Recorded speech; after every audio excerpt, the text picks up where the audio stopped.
Two Grumpy People's Top 10 List! Yay! That is this one, and that is that one. I thought it was the other way around. We were reversing. There. You can't. It doesn't work that way. Okay, today's top 10 list are the top 10 things that we hear people complain the most about in the park and online, in the blogs and things like that. So we're just going to try to go through a few of them and give you some quick tips on maybe how to avoid that frustration for when you visit or the next time you visit. These aren't our complaints. Our complaints tend to be much more specific and grumpy. Okay, so we kind of take these in reverse order of how often we hear them. Not necessarily on how serious they are or to that particular person, but just how frequently you hear the complaint. The least frequent of this 10 was not being able to see the characters that you wanted to see or being able to, get a picture with them or whatever. So that could be very annoying. You spend all that time and money trying to get there and then you don't find who you're looking for. Especially if, like your kids have one favorite character that they really, really are looking forward to meeting, and then you get there and they don't get to see them, and they're going to become whiny. When do I get to see Mickey? When do I get to see Mickey? And just to get foreknowledge on where and when you can find these characters. We made a huge list on the more rare characters, but right. For the common ones, you can get that easily from Disney almost anywhere. Every park map has locations where there's character greeting spots listed on them. Go to those locations. There's where they're going to find the top 5 characters. Mickey, Donald, Goofy, Daisy, Minnie, Pluto. All those. You'll Chip find those over and over and over and over and over again, just about anyone. Another great place to look is, of course, restaurants. Right. Right. Yeah, do the character dinings, like character at dinings, whatever you can have. Liberty Tree, which is one of our absolute favorites, where you get to see Mickey, Minnie, Goofy, and Pluto, and then sometimes Chip and Dale. Yeah, and Chip and Dale as well. But if you're looking for certain specific characters, try going in areas where they might hang out. If you're looking for Cinderella and her gang, try getting a package at the dining in Cinderella's castle. Right, you can get Cinderella's Royal Banquet Hall with it, and the actual event is her royal table. Right, and then there's also at the Ankerschloss, she shows up over there. Ankerschloss, the princess dinner. They have a lot of princess ones. You could consider, if you have a little extra money, some of the tours, especially the onstage tours, will let you meet characters. It depends on which ones, you have to check them out. And they change all the time. And then if you're looking for certain types of characters, look in places where you're likely to find them, like I already said with Cinderella. Right. If you're looking for Toy Story characters, try Pixar Place at Hollywood Studios. Yeah, obviously. I mean, the Pixar characters. But not all the Pixar characters show up at Pixar Place. No, that's why I said Toy Story. No. Right. Because, the cars, if they're really into the cars, they show up at they're at Luigi's garage. That's where they're kept. And then, they do photos and stuff there. So that's a really cool one to get. One thing that you could consider is doing the apps on your phone, which we've only done that one time. But a lot of the people who tried them have really loved it because they give you the times, and which change all the time. So if you have the thing on you and as you go in the park, you can check and make sure they're still appearing. Yeah, and there's hundreds of them out there, but even Disney has their own apps. Yeah, I would go with Disney's own apps on that. A lot of people sell their times own, do change, but Disney is always the best ones. Whenever Disney has the option in their apps, go ahead and go with theirs. Right, absolutely. And another thing that you could try is, the Magic Kingdom is the most swamped. They're always the busiest park anyway, but also they're the one that most people go to meet the characters. Yes. So if you want to meet characters and, the crowds might be too much, or timing or whatever, try going to Epcot, where you get a lot of really great characters around the World Showcase. Yes. Again, look for the ones that are specific to the area. You'll find Aladdin and Jasmine over there in Morocco, and you'll find Mary Poppins over in the UK. Beauty and the Beast in France, and Aurora in France. Yes. And they're in 2 different locations. So don't, if Beauty and the Beast isn't in her location, don't assume Aurora may be showing in her location. And a lot of times they try to avoid having the characters at the same time because they know people want to hit multiples. So, if the character you want to see isn't in, you might want to go to another one and then come back. It's an ideal. One of the things that you do have to keep in mind is not all the characters show up all the time. If your character that you really love is not one of the main lineup, they may not show up in the park while you're there. So you need to make sure you know which ones are going to be there or likely to be there. If the one that you really love is a rare character, you might want to let your young child know before you go that there's a chance they won't see them. Don't get them so enthused about seeing them that it's going to ruin their vacation if they don't, because sometimes, you know, those rare characters, you don't get to see it. And I love the rare characters. They're the ones I like best. You know, I've seen enough Mickey and Goofy now, as much as I love them, that I really look forward to seeing the more rare ones. And then there are some kids, you know, they just get fixated on a particular character. And, you know, if you build their hopes up too much, it is going to ruin their vacation. Okay, so number 9 complaint that we hear most frequently is reservations not being available for you. Yeah, I want to go here. Well, I'm sorry, we can't get you when you want to go. Yeah, I mean, it's kind of tough to even give advice about how to avoid this. Obviously, you know, the sooner you make the reservation, you're better. It's getting to the point that's getting kind of ridiculous because of the whole, you can book your reservations 180 days in advance, up to 190 because it's 180 days in advance of your trip. But if you have a 10-day trip, the last day you can book up to, and so that's 190 days. And then you get people talking about, we'll do it at 6 a.m. when the reservation lines open up on the computer versus the 7 a.m. on the phone. I have not noticed that it's any easier to get a reservation by calling early in the morning or late at night. It makes no difference at all. But here's the thing that a lot of people don't tell you. Lots of people have to change their plans. We've had to change our plans many, many, many times. Yep. And if they change the time of their reservation or they cancel it, that's going to become available. So the thing is, if you call and you don't get the reservation the first time, call back. Call back multiple times. Call on the day that you're planning. When you're getting ready to go to the park, if you really still want to go to that restaurant, check by guest services or the individual restaurant and ask if there's any cancellations that day. Even try just walking in, because there have been a few times when we've just walked up. That happened with the Tutto Italiano. We weren't expecting. Well, no, it wasn't Tutto. It was another. But we just walked up and said, "Do you happen to have any?" And they were like, "We got one." You know, sometimes they'll say, "Well, we have one in an hour. If you're willing to wait, why not? Go look around at the little shops right there." And then another thing is, consider going, and a lot of people have said this before, but we'll say it again, consider going at lunch or breakfast instead of at dinner, or in between the scheduled hours when most people aren't wanting to go to meals.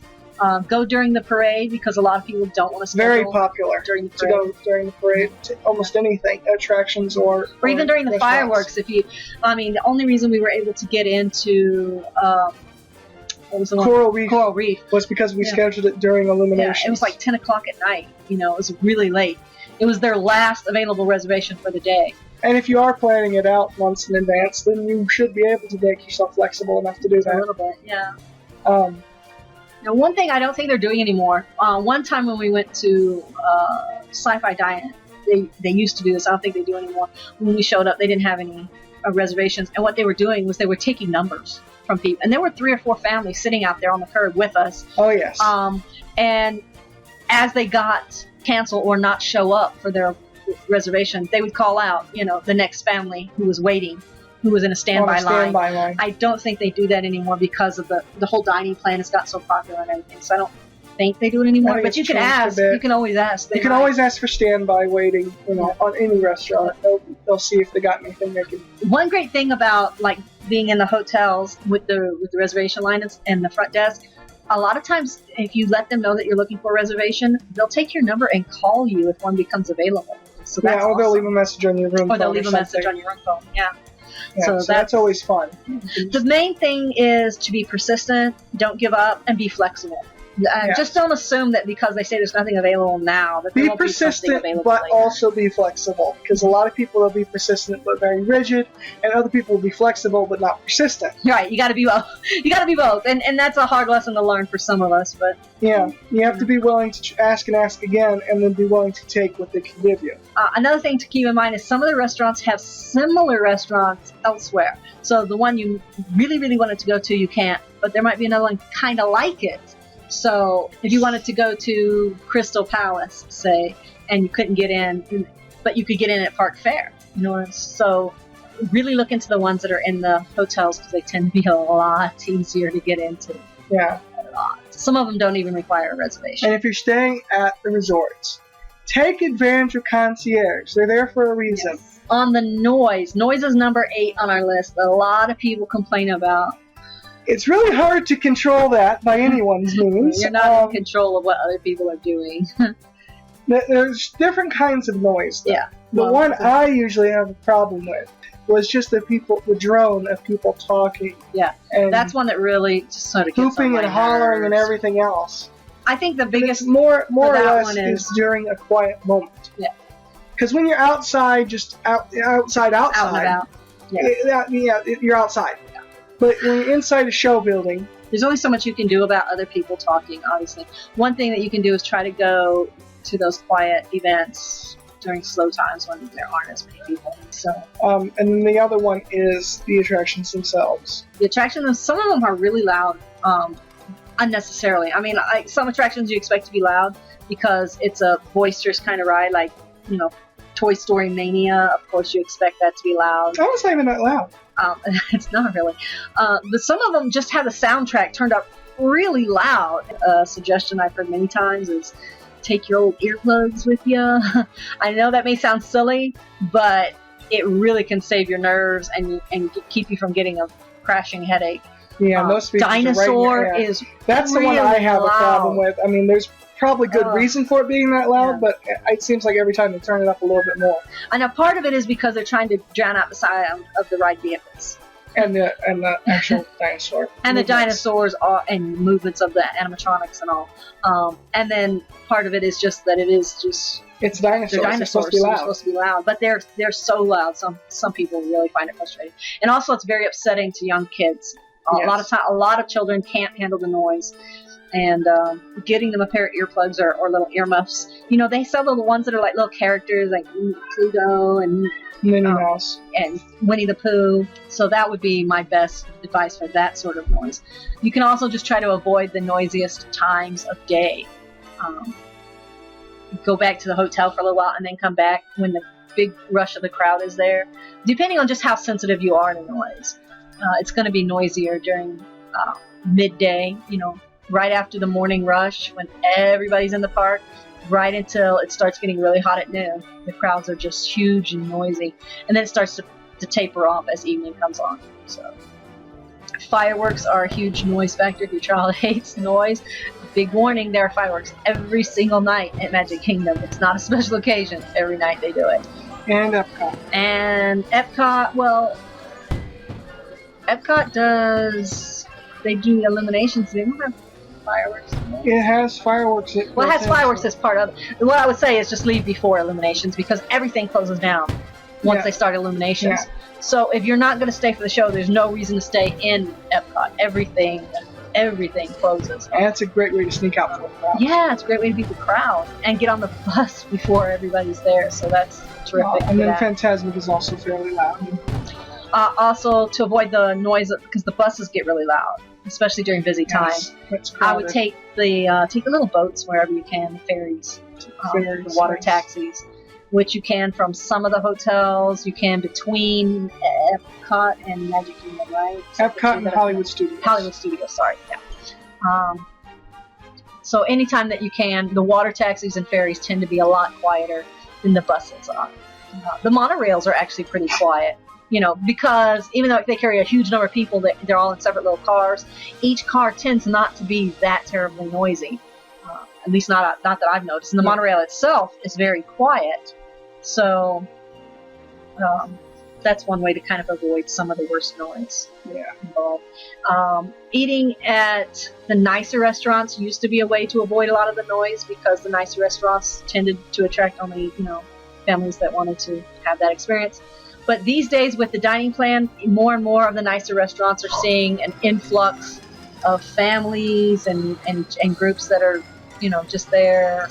And we're not trying to pick on any particular kind of people. No, well, we're just saying that it's noisier. Meant to be more of a quiet environment, and it's gotten a little bit less. It's gotten a lot noisier as more people can get into it. Yeah. Yeah. I mean, in the past, you think about if you had, 3 kids with you, you didn't want to pay for an expensive restaurant for 3 children who would be just as happy to eat, at a counter service meal where they'd be able to run around and have fun.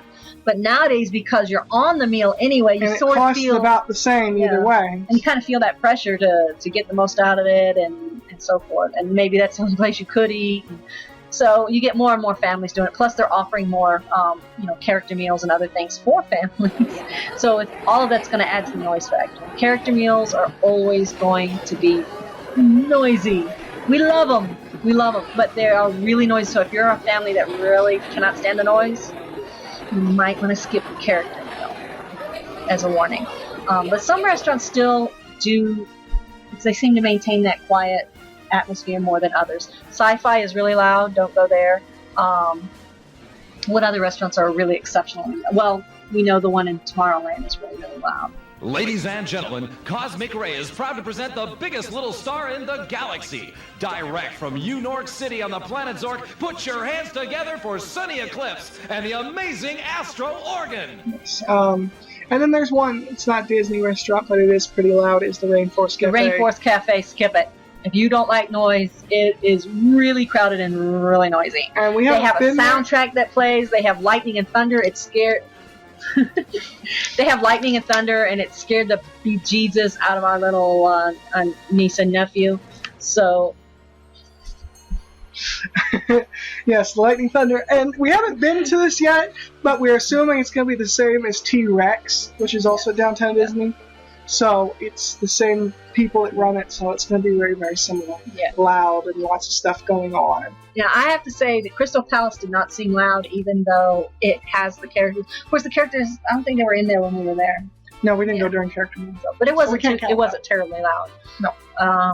So yeah, just kind of ask around, check on the blogs, and see which restaurants tend to have the quieter atmosphere. And Liberty Tree Tavern is fairly crowded, but it never seems that loud. Yeah. I think it helps because of the way they built the part of the design. Restaurant. They're very colonial. It's called carpeted, so it helps. Broken into different small rooms. Yeah. It's got lots of walls in there and stuff, so that helps a little bit. It does get a little bit loud when the characters actually are there, when it's really busy. But when it's not really busy or when the characters aren't actually in the room with you, it's not too bad. Yeah, it's pretty dang quiet even when it's busy. Yeah. So, just knowing which restaurants are the noisy ones helps with that. The fireworks are always going to be loud, and they do tend to scare some little kids. So you might want to just leave before they come in. And they do post the times when they're going to do the fireworks, so just be aware of that. Yeah. And again, some kids handle the fireworks just fine if they have their little earplugs or their earphone that they can put on, and just kind of deal with the noise. Or also, for some kids who just find it, the distraction and the hubbub is what is really annoying to them, you can bring like a little, like a Walkman type, I'm sure they call it something else now, I'm old, old technology, but a little iPod or whatever, MP3 player or whatever, with their favorite little calming music on it. And then when they're standing in lines, like Splash Mountain's really loud when you're standing in the line. Yeah. Really, gosh. It's just there are so many people crammed in that space, and then you're inside that fake mountain, so it kind of reverberates. And again, it has a huge difference on when you go to the parks, whether it's peak season or lower season. But they always, one thing to keep in mind when you're planning for the trip, if you've never been there, there's always a soundtrack. And even in a lot of the restaurants and the gift shops, even they sometimes have music their own playing. Attraction, so music playing in the background at all times. And sometimes it's just really loud for some reason. And number 7 is ride breakdowns. There's only so much you can do when the ride breaks down, right? You can't control that. And then there's true breakdowns versus stoppages. Yes. You have to know the difference. And a lot of times people get very frustrated because they think the ride is broken down. They're like, why can't they control the ride better? And it's not Disney, it's the guests. One we were talking about, and another one we were ranting about, it's stopping for flash photography. Yes. Most attractions at Disney will stop when you take a flash picture. Well, the dark rides. All the dark rides. All the ride-through type rides, like Small World and Splash Mountain and... Well, Splash Mountain doesn't really stop. I haven't noticed they did. Well, then again, you don't really need flash photography in there too much. But Haunted Mansion was our main one. because we were in Haunted Mansion, and one time someone just kept taking them, and it literally stopped every couple seconds. Flash picture, stop. Flash picture, stop. Flash picture, stop. And that can be really annoying. And the other people in line don't necessarily know what's going on. Yeah. The other time that they stop is when people stand up or stick their arms or legs too far out of the car. And you will be surprised how often they do that. Attention, ladies and gentlemen, of Haunted Mansion, please. I don't know why. I don't know why you would stand up in a ride or reach out so far that it makes the ride stop. But apparently it happens quite frequently. So, And you'll know it'll come on with a little announcement. if you're one of those people, just know that it's going to cause the whole ride to stop for everyone, and everyone else in line isn't going to know why it's stopping. It's going to be very frustrating to them. And the only ones I can think of is like toward the end of the ride. A lot of people stand up early to get off. Now, I know that I have heard stories, don't know how true they are, about people getting off of like the land ride to go walk backstage where they're not supposed to be. Actually, in fact, there's several series online about people doing this. I don't remember the term now that I think of it off the top of my head, but there is a whole series I read, a weblog that someone had put up about their escapades doing this. And that sounds all well and good and funny, which I don't encourage you to do it anyway because it's against the rules. But even if you want to flaunt the rules and stuff, be considerate of other people on the ride. If you're getting off and causing the ride to stop, we're behind you, and so is every family who paid their ticket, and they don't appreciate it. So at least, for goodness sakes, do it when no one else is on the ride. So anyway, a lot of the attractions have motion sensors and other detection agents to know when someone is doing stuff they're not supposed they to. have cameras and things. And if they see you, they will stop the ride. Yeah.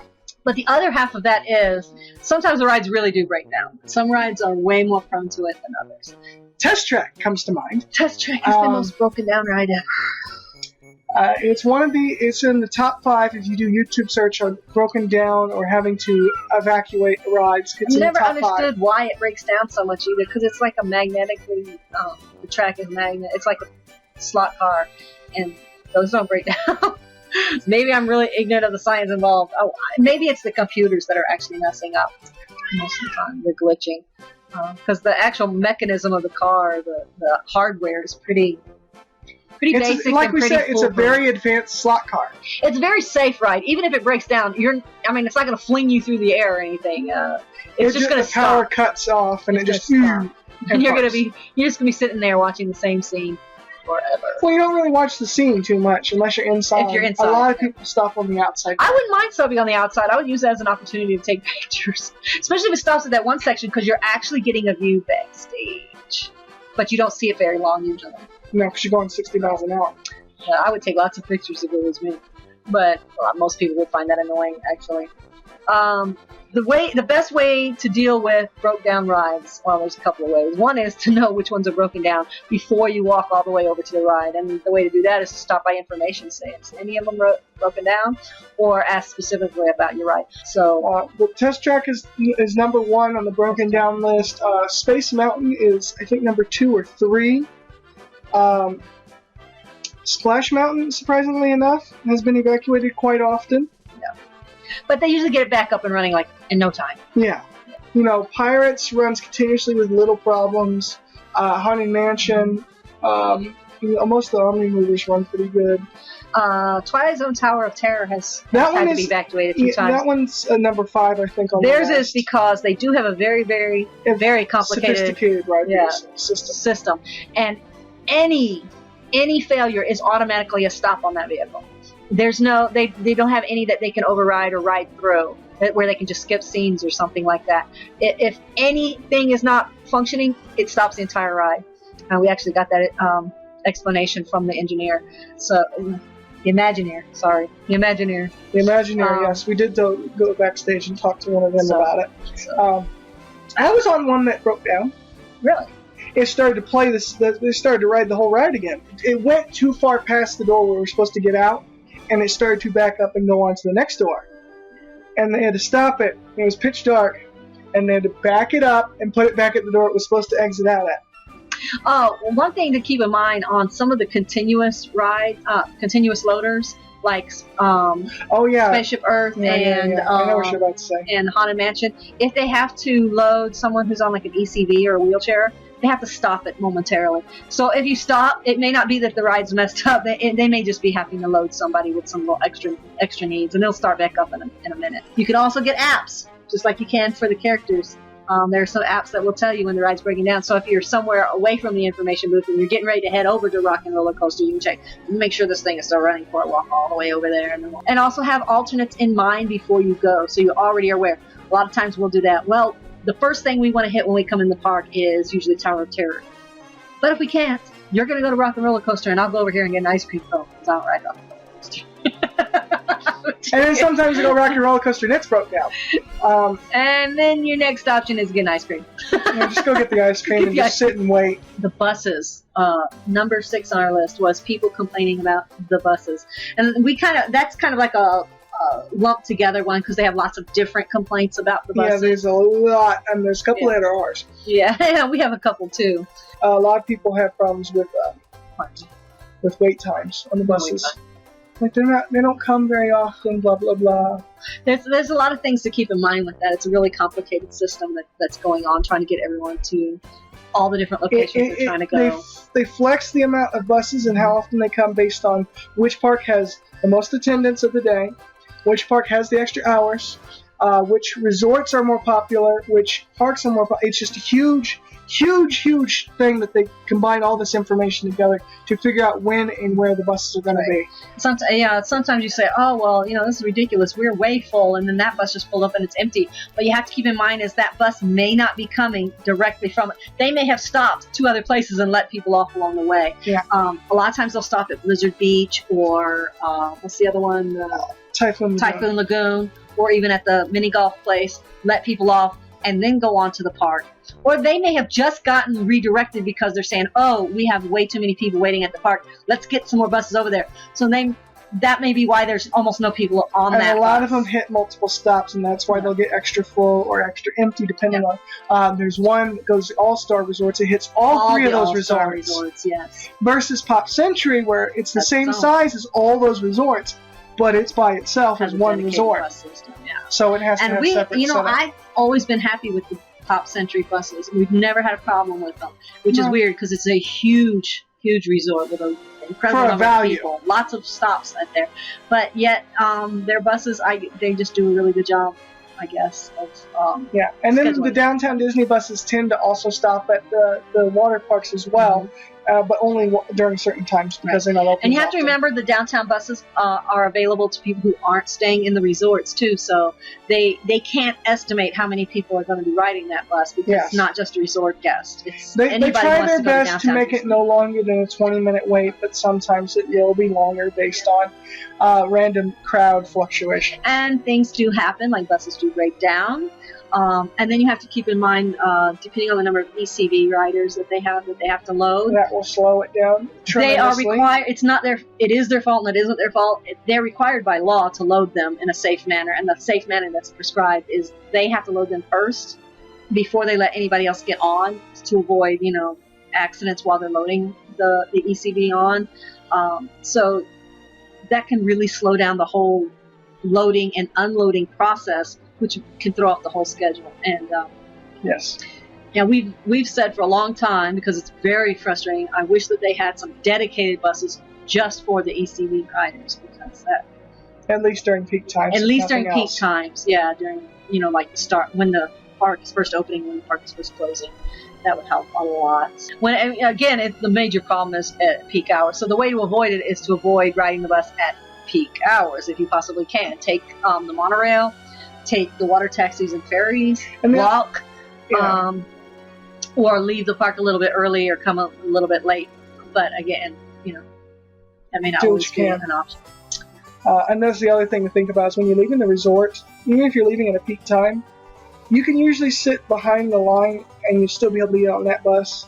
just because there's not as many people coming from that one resort to that park versus that one park going all the way back to. One kind of cheat that we figured out too is that sometimes you can take a bus to a different resort and then take a bus from that resort to where you're going.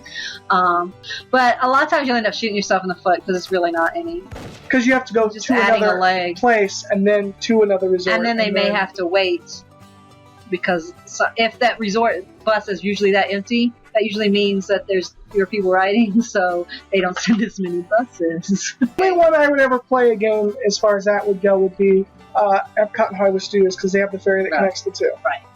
That'd be the only way I'd play that Well, game. you know, and a couple of them are the hotels are within walking distance of the park. So you can always take a bus, say, to the boardwalk and then walk from there. Or to the Contemporary. Also ask the bus driver if you have some unusual circumstance where you just have to be someplace at a certain time, or if you have a child with special needs or something like that. Ask the wait, get off the bus last, take a second, and ask the bus driver, and they have the best information about that stuff usually. And they also post information boards near the bus stops as well, so that you can look at to see when and where the buses are going. There's also a centralized number that you can call in regards to Disney buses if you have a specific question. Yeah. Like if you have special needs or something like that. And again, always check with guest services, either in the park or at the hotel. Always will be able to find some information for you. We found a lot of, especially in the morning when they first drop you off at the parks, they have a little minute before they have to turn back around, and so they have time to answer those kind of questions. Yeah, and then some of them will be helpful enough to tell you about that kind of stuff.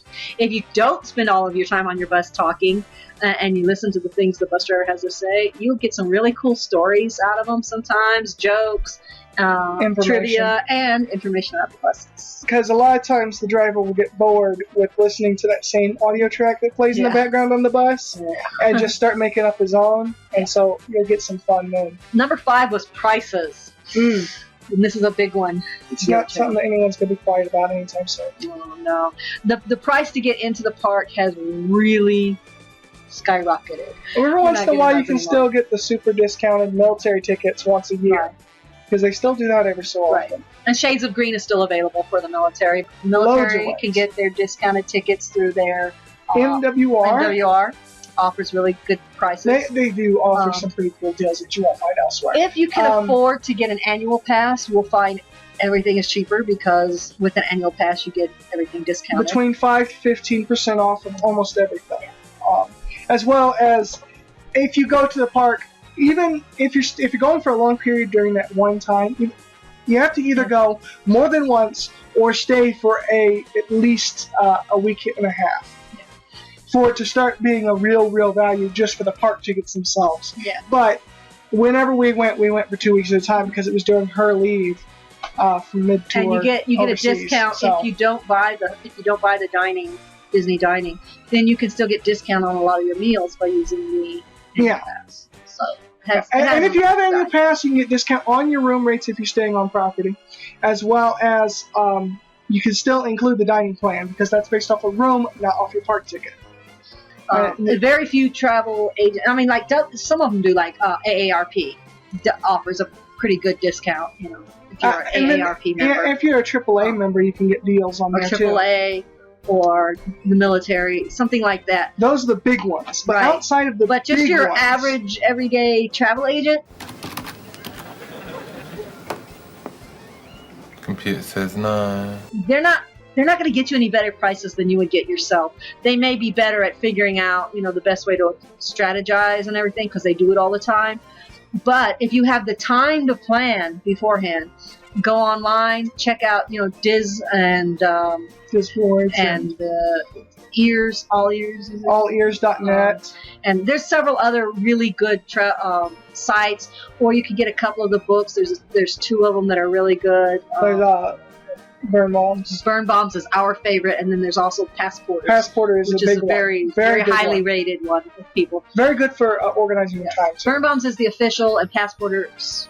Is Passporters official now or unofficial? I don't think it's official yet. But they have a lot of the same information, just organized a little differently, and they're both excellent. They provide lots of up-to-date information and advice on how to get the best bang for your buck. And they're updating it the biggest thing that you can do to save money at Disney is to get advice from all the advice boards. because there's lots and lots of different ways to economize here and there, and of course you can check out some of our other segments and get some really good advice. But you can do a lot of things to cut down the overall price. Usually. If your vacation matches up with one of their plans, The Magic Your Way packages. Magic Your Way package is really a good deal for most It people. usually is. And then, there's certain times of the year they'll do, if you want to go between February and March, then you get, free dining plan. Or if you go during September, you get free dining plan. And they're always doing plans like that. And that can save you hundreds. Right. I would always double check any information you get. Information tends to change very rapidly around the parks and around that area. And also, not everybody gives great advice. I mean, sometimes we give advice and then you go back and later When you're that booking wasn't right. everything and you're planning everything, if you can, and our person that does this anyway, call the WDW number. Call them directly. I mean, going on the website's great, but calling them, they can get you up to the second information. Right. The next one is the crowds. The crowds is a huge, and this is number 4, so we're moving up. We already talked about the buses crowds. This is just crowds within the park in itself. Try to plan your visit if you can, not during the busiest times. There are no off seasons for Disney. Not really. Not like it's it used to Florida, and they have all kinds of special events that they plan, so they get people in there even at times when you would think nobody would be there. But some good times like February, early October, late September, those are great times to go as far as we're concerned. Any other time, it's hit or miss. Yeah. Those are the only ones that we've been able to block out. Absolute don't go time if you hate crowds is spring break or during the summer. You will not be able to walk. And then there's also a few other ones. There's Halloween Day, Thanksgiving week, and Christmas week, and New Year's. Yeah. The only one that, if you were going to be, would be New Year's. I didn't find the Halloween crowd too terrible. No, but we went before Halloween. True. We weren't there on Halloween Day. Not on the day itself. And a lot of the parks, they'll have little sort of hidden pathways. If you look beyond, because obviously your eye is going to be attracted. Your eyes are going to be this big. And you're going to see all the major attractions, and it's going to lead you down certain pathways because that's what they want you to do. That's how they set it up to automatically sort of channel the traffic a certain way. A lot of your maps will have this too. Yeah, look away from the big attraction for a moment when you're in that Disney Days. Kind of look around to the left and right to the extremes and see if there's some little hidden pathways, or like you said, use a map. And then Animal Kingdom's the best for those little Animal pathways. Kingdom has lots of little pathways. It's the least busy park, but still. There is times. 2 great pathways in Animal Kingdom that I like. Well, no, there's 3 that I really like. One is from the Dinosaurus restaurant. Restaurantosaurus to Dinosaur the Ride, and the little carnival. Chester and Hester's. There's also one closer to the front of the park that it sort of meanders through a lot of the little animal exhibits. And a lot of people just skip those. They totally don't realize they're there. And kids love to look at animals. So just go off on all those little pathways, do all little footbridges.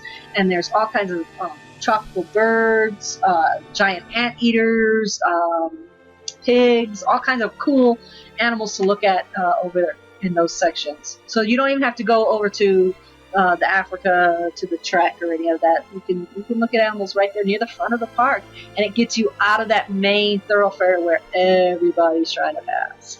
And then between Africa and Asia, there's a main path, and then there's a little offshoot path. That Sometimes sort of they have that one closed off for some reason. Every now and then they have it like roped off, like you can't go through there. I don't know why. Maybe they're leading animals through there, or they're leading characters through there or something. But every now and then, for some reason, they rope that off. And the one that has the least little hidden pathways is Epcot. There's none. Yeah, it's pretty much. It's just sections of the park are less busy. That's about it. But you will find that generally the nations is less busy. Well, that depends. But usually. Not during Food and Wine Festival, obviously. Or Flower and Garden Festival. Flower and Garden. Or any of the other festivals. And of course not when they're getting ready to have illuminations. Everybody wants to see illumination. Oh yeah, just skipping fireworks will always help you avoid the crowd. Although these days, so many people say this at Magic Kingdom, there's a huge crowd that leaves right as the fireworks are getting ready to start because they know. So they're all trying to do the same thing. So you might have to leave even earlier than that. Magic Kingdom is the most crowded, so if you really hate crowds, you can just stay away from Magic Kingdom, and there aren't nearly as many crowds in Animal Kingdom or Epcot. In Hollywood, if you really want to get away from the crowds, try going down the Streets of America with the New York themed streets that you see. In San Francisco. Yeah, there's a lot of little streets there. I mean, there's not much to do on those streets, but it's real quiet too. Go around the backside of the Muppet Vision 3D attraction. There's little roads back that way. There's where Mama Melrose's is hiding, and there's almost no one back there. Also, by the way, that's where they hide Luigi's garage. Yeah. And sometimes they have other little street shows like the garbage pail or garbage whatever. The blood, mulch, sweat, and cheers. Mulch, sweat, and cheers. Band will pull up and play for you, so you'll get little unexpected surprises sometimes on there. And there's a couple of little cool things to look for that we mentioned on our other post. The view for the parade, number 3.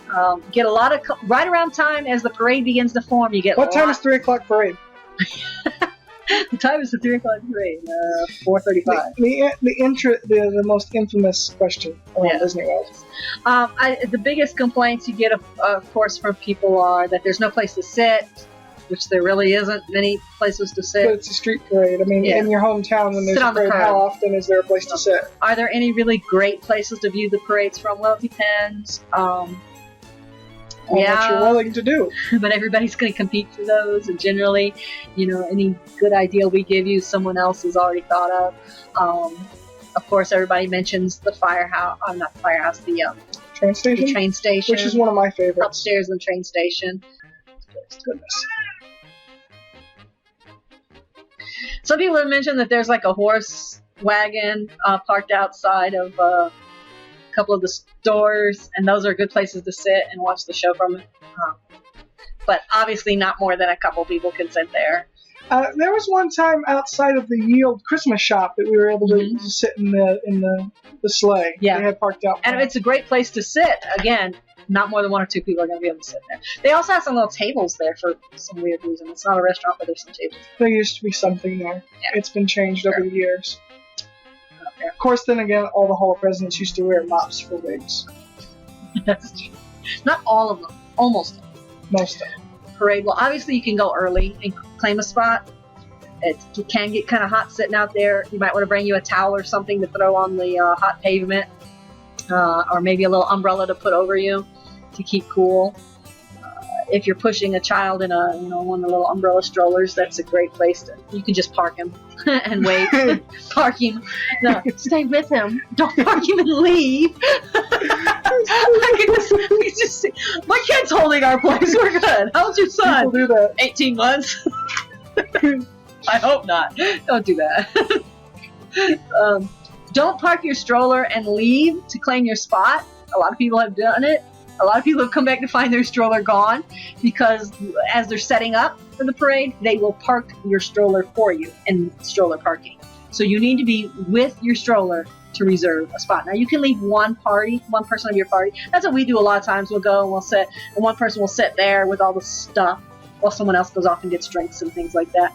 And that's a great time to sit and have your counter service meal or your snack. That you got your go get your popcorn from across the street and then come sit down. And even then, sometimes you'll find that people will come and sit in front of you, and there's not a whole lot you can do about that. I don't suggest like putting your kid on your shoulder or whatever, because all you're doing then is blocking people behind you. One thing that he found that works really great with his camera. Oh yes, I have a monopod, and so I was just able to just hold the camera up and look, you got it from above everyone's heads, no problem. I could just stand at the back of the crowd and just hold it up high, and it gets over everyone's heads, and it's not a problem. It works great for that. Just one thing to keep in mind: they do have a rule that says if you cannot put your monopod or tripod into your backpack, they won't let you bring it in the park. So it needs to be one that's collapsible. Obviously, they just don't want that. Hazard of someone walking around with a large tripod. Well, I don't even think monopod is actually listed in that. It did. It actually specifically said tripod or monopod. Oh, okay. Yeah, it didn't used to. I don't think it used to, but I think they did specifically say it on the website now. that Because they're mostly it talking needs to about fit in people your with those backpack. big old Yeah. professional ones. Yeah, and they don't stuff. want those big bulky things being brought. But also, if you just have like a long monopod that it doesn't collapse, you're going to be walking around with a big stick in the park, and that's kind of what they're wanting to avoid. They don't want a giant stick. Mine's a walking stick, so that's. So it's like a that's my cane. out. That's different. You can walk with it. It's a cane. Depending on where the parade is, like in Animal Kingdom, it runs in some areas where there's actually like a wall, and there's a lot. You'll see everybody sitting on that wall. That's a very popular thing to do. But if it's on the bridge, you're not allowed to. Not on the bridge. You can't sit on. No, don't sit on the bridge. That's You fall into the water, and that could be bad. they frown on that sort of thing. They frown on you falling into water. They frown on having to rescue you. That's what it really is. Oh, here we go again. Like the barriers, don't sit on those. You know, the ropes, don't sit on the ropes. But I'm talking about like where there's an actual brick low wall built, like around trees and stuff like that. That's fine. You can sit on those. How about the long lines? That's number 2. The number 1 and number 2 are pretty tied. Long lines we have for number 2. Long. They are long. Fast Pass, yay. And they are extending Fast Pass. There's more of them being offered now than ever before. And they're changing how they're doing it too. Yeah, and they're making it even more efficient. So we're going to have another episode just about the Fast Pass and stuff like that that they're adding in. There's one that's Great Movie Ride. Great Movie Ride. That one will trick you on how long that one is. But the one that has the worst is Soarin'. And Soarin' is hard to Fast Pass. You pretty much have to get in there as butt crack of dawn. Yeah, as they're opening the park and go directly there and get your Fast Pass. But yeah, I mean, there's one day I went to the parks and looked at the board and it said 460-minute wait time for Soarin'. You're like, 406, 240 is 2 hours. What sucks about that line is there's nothing to do in that line. There's not really anything to look at. Well, they did make it an interactive queue now, where they have those boards up there where you can play Pop the Bubbles. They've added a few little minor games. But still, it's not like in Splash Mountain or... But we've been in the standby line for that. There's not long enough of a line for it to be 4 hours long. Yeah. It's just a really long line. You just stand there. You're not even moving. You just stand. And Mission Space has a long line too. Yeah, it's pretty bad. So, ways to avoid the long line other than Fast Pass. Going at odd hours, of course, always helps. Getting there first thing in the morning, staying very late. Ride during illuminations, except that a lot of the rides close during illuminations. You can't. But the ones that you can. Whatever. Go through the single... Break up your group. Yeah, go through the single rider line. Especially, although they've kind of gotten rid of it in Mission Space. Because they had to make an extra line because now they have 2 versions of it. Right. So they had to take the single rider out to put in the version that makes you nauseous and the version that doesn't. Well, the one that doesn't really move and the one that moves a lot. Which makes no sense to me. It's like the whole point of the ride was the whole centrifugal force, and if you don't have that, then it's not a ride. The hilarious part is they spent so much money on buying 2 of those, and now one isn't even being used. And in Epcot, it's not going to help you much, but in a lot of the parks, the single rider line, especially the roller coaster. Everest. That's the one I was thinking of. That's the best one because you only fit 2 wide anyway. Yeah, I was like, you don't have to ride with someone that you know. Yeah, and it's better. I like a lot of times they'll ask for 2. Yeah, and when it's us, we're just 2 usually, so it works out great for us. Great. You can only ride 2 wide in that ride anyway, so it works out great. Yeah, it's a lot faster. Some of the other ones like Test Track. Okay, you sit 6 people wide and you're talking to each other, but not the other ones. Not the ones that's only 2 people wide. Or, if they still had it at Mission Space because you can't see anyone next to you. Where they offer it, take advantage of Usually it. They don't offer it on a whole lot of rides. No. But the few that they do. Do they offer it on Rock and Roller Coaster? I would think that would be one they would. And that one's on and off again. When I went on it, I don't think they did. And sometimes they don't have a specific single rider line, like Splash Mountain doesn't, but occasionally they will call out for, do we have 1, do we have 2? And so if you just listen and you raise your hand right away, do it quickly because sometimes they'll snatch someone before you have a chance. Sometimes you get a chance to do that. And you'll get to skip a little bit quicker ahead. Do the same thing on Thunder Mountain sometimes. Yeah. Again, that one you only sit 2 people wide. Yeah.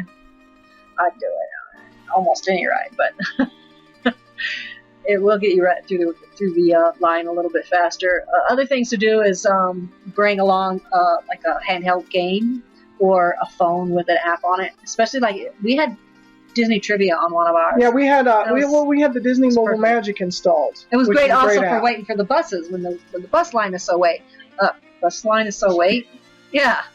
When the bus when the wait is so line. when the wait in the bus line is so long. There's the words you were looking so for. long. Okay. So long. Farewell. So, Auf Wiedersehen. and you're Goodbye. in Disney anyway, so it's fun to answer the Disney trivia questions. Even if you're after a while. Yeah. And you can start and stop wherever you want, which is kind of nice. But yeah, having a little something handheld game book.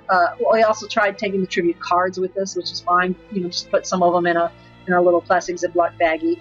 We had specific Disney trivia cards, but you could bring any, from Trivia Pursuit or any cheap pack of trivia cards. And if you're really sick, give your children like math problems to solve That's so rude. or history questions. That's mean. People do that though. Yeah, it's horrible. I've seen that on the message boards. But anyway, having some little activity that you can do in the line helps. If it's an excruciatingly long line, you might want to get your meal, like your hot dog or something like that, before you get in line and eat in the line. That's what some people have said. I'm not. It depends, because when you get too close to it, they'll tell you to get. Of course, you're gonna have to throw the food away if you get too close. But well, a lot of times they'll come through the line and tell you can't have food and stuff. yeah. And I'm just thinking if it's a hot dog, you might be able to eat it in line, but like nachos or something is not going to work so well. But eat right before you get in if it's a long line.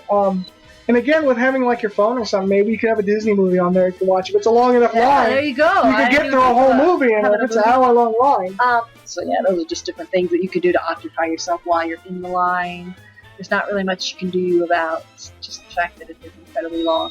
Having those little handheld fans is nice for some of the really long outdoor hot lines. And look at your surroundings. A lot of times there is actually stuff there to look at. So that leaves us with the last one, which is, like I said, tying with number 2 in the number 1 spot, which is the heat. It's Florida, first of all. It's going to be hot. And depending on the time of year, it may be excruciatingly hot. And it's hot all the time, especially in Hollywood studios, because it's all paved, flat, not many trees or whatever. It's hard to stay cool. Just concrete buildings. So there are some suggestions for staying cool. You check the boards. There's lots of people who give lots of good advice on different ways to stay cool. Some of our favorites is to find the misters or the fountains in the parks. They all have them. And during those hot times, unless there's a water restriction, they will be on. Yes. So it's really nice to go and get misted by some nice cool water while you're dying in the heat. Make sure you take water with you. Bring a sports bottle, a Camelback, something, even just a cup that you could fill from the water fountains. Some people don't like the flavor of the water in the parks. The parks use copper fountains, so the water tends to have kind of a metallic taste to it. Not real pleasant. I don't care. When I'm hot enough, I'll drink it. I don't care, as long as it's cold, and it usually is cold. But you can request water from any counter service restaurant. You can also you can buy water in the park, but it's really expensive. And you can use a snack credit for it, but again, it's kind of a waste. You can also buy bottled water down in the downtown area, and then just bring it back to your hotel with you, and then you have all the bottled water you could possibly want. But definitely take some water with you in the parks and drink lots of water, because you will get dehydrated, and that's a really good way to ruin your vacation quick. You get dehydrated, you'll get headaches, you'll get nauseous, you'll be tired, and you could pass out. And also be careful of sunburn, because even if the sunburn is mild, it's going to increase, or it's going to decrease your ability to withstand heat in general. Yep. So again, a sunburn will definitely ruin your vacation, just destroy it. So it's painful, it's uncomfortable, it's a little embarrassing, and it can make you very, very susceptible to heat injury, and heat can kill. And the heat in Florida has been known to kill a few people. Yes. So don't do that. buy a hat. Buy a nice cool hat, not just a hat just for looks. Buy one that's going to keep your head cool and your face shaded as much as you can. Baseball cap style hats are very good for that, and they've got some really cool ones with goofy ears and Donald Duck bills and all kinds of neat stuff. So. And be wary. Try out the hats. There's a few that look like they'd be cool, but like your Kilimanjaro safari, it's nice. It's got a nice brim, but it's very, very thick. So it'll actually make your head sweat more, even though it's shaded. Yes, it's shaded, but it's a trade-off. But a hat is a really great thing to have. Keep your head cool. A lot of people like these little wraps that you get that you put around your neck. They have like little minerals or chemicals in them that you get them, you wet them, and they get cold, and you can just wear them. But even just wearing just a towel, bring one of the face towels from the hotel, fold it up, wet it, and put it around your neck, and it does remarkable things for bringing down the body temperature. So that's an ideal. And no one will look at you funny at all. Yeah, and if you're like us and you really don't care, just put it over your head, and it'll really keep you cool.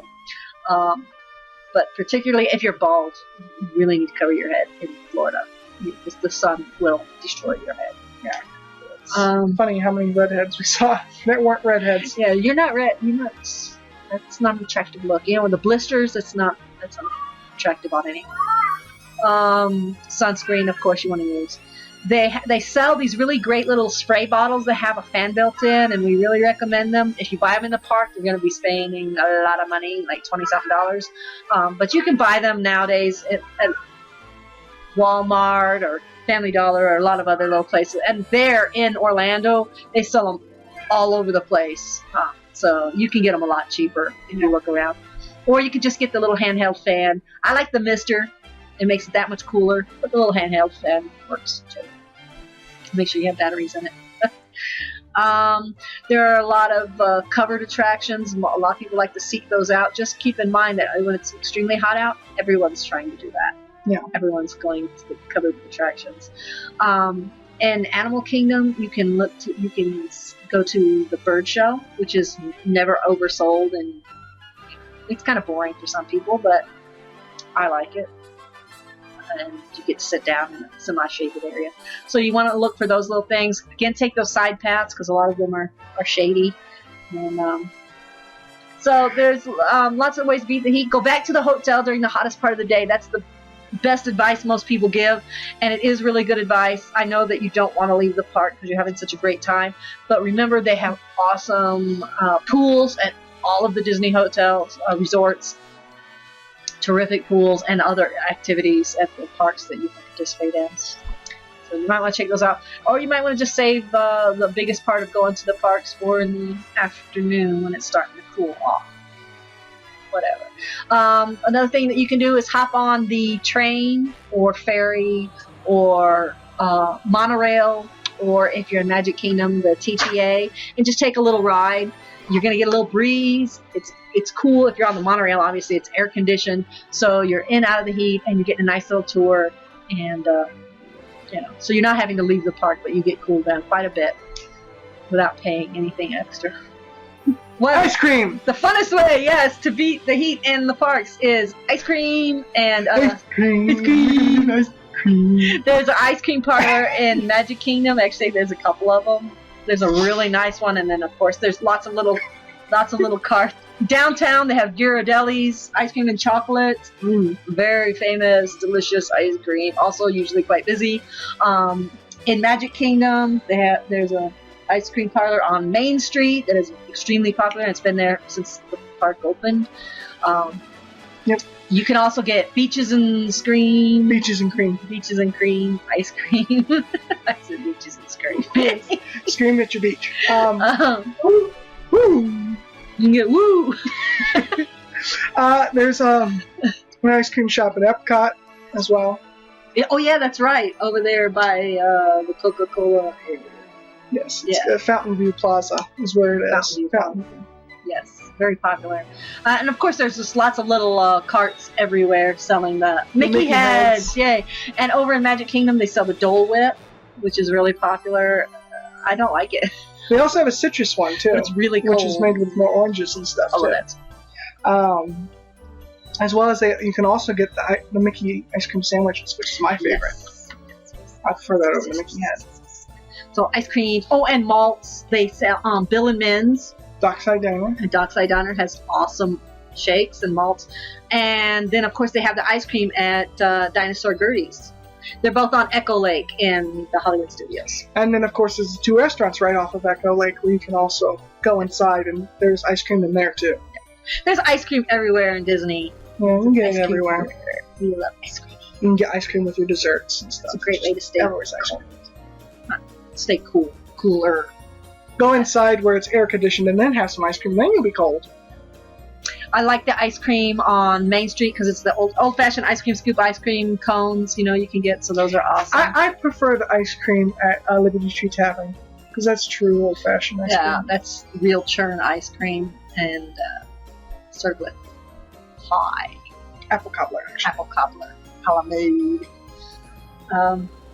But yeah, all over the parks. That's the best way to stay cool. It's our favorite way, too. Yes, and drink water.